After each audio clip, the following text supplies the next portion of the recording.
Hello students, today I am going to discuss the same chapter.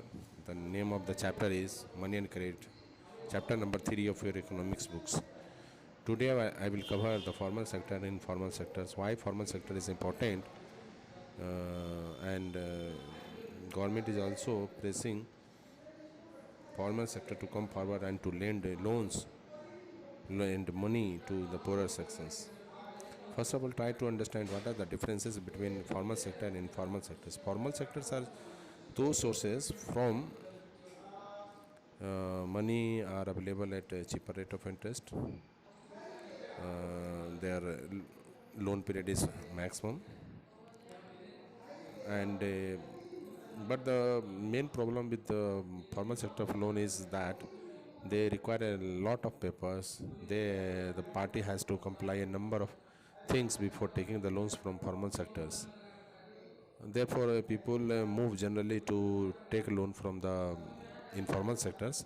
Informal sectors are those sectors which are generally not registered or not named in the books of the government.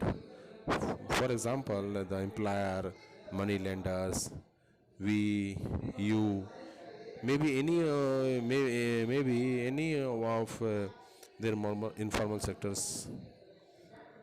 Suppose I want to take some money from you, you become informal sector, informal sources of money. It means that, in other words, you can say that there is no written record of these sources from where the money can be obtained. This type of sources are known as informal sources of loans, informal sources of credit.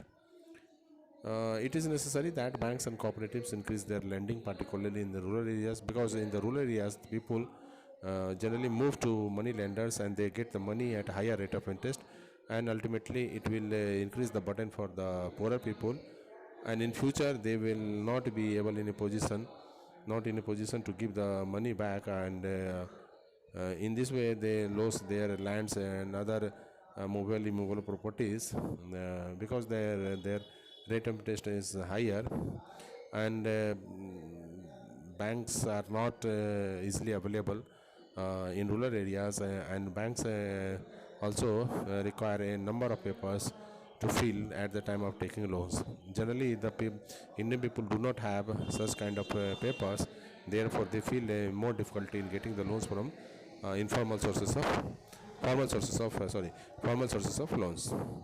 Secondly, while formal sector loans need to expand, it is also necessary that everyone receives these loans. At present, it is the richer households who receive formal credit, whereas the poor people have to depend on the informal sources. I have already explained to you. It is important that the formal credit is distributed more equally so that the poor can benefit from the cheaper loans.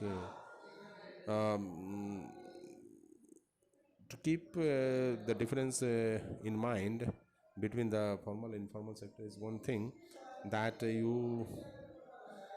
you see that there is a record as a money lenders, as a money giver, lending partner in the records of the government. They are known as formal sector loans, but there is no record of those sources in the records of government. They are known as informal sources of loans.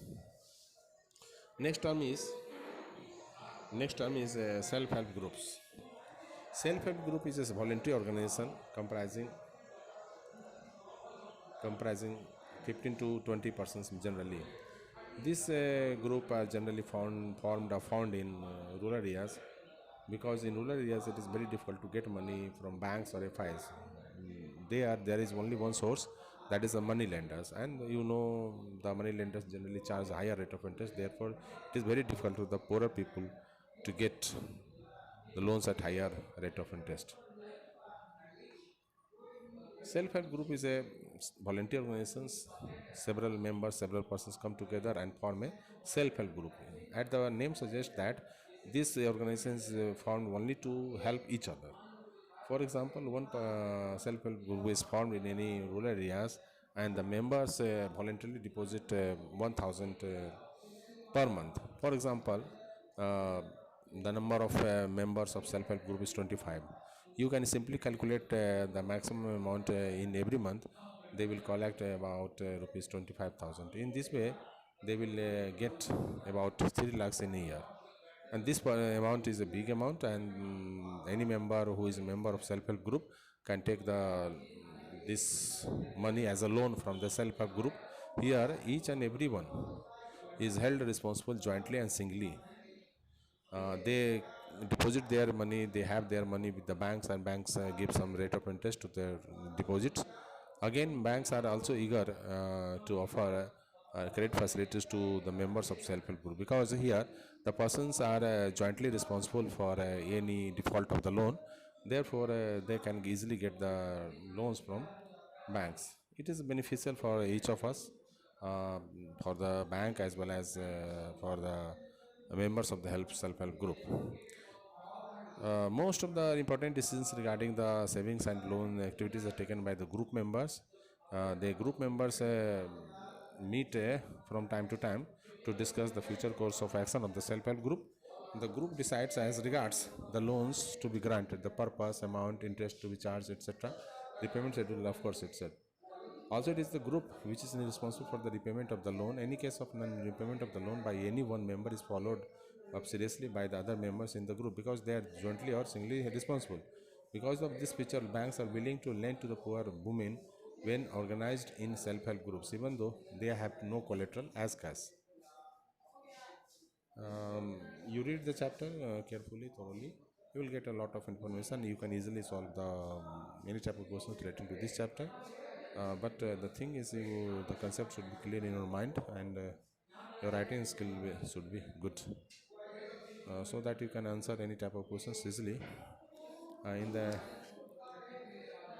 next video, I will try to cover those questions which are raised by you, because in my view I have completed all the sections of this chapter. If there is no question raised from you, I will move to another chapter. Thanks for watching.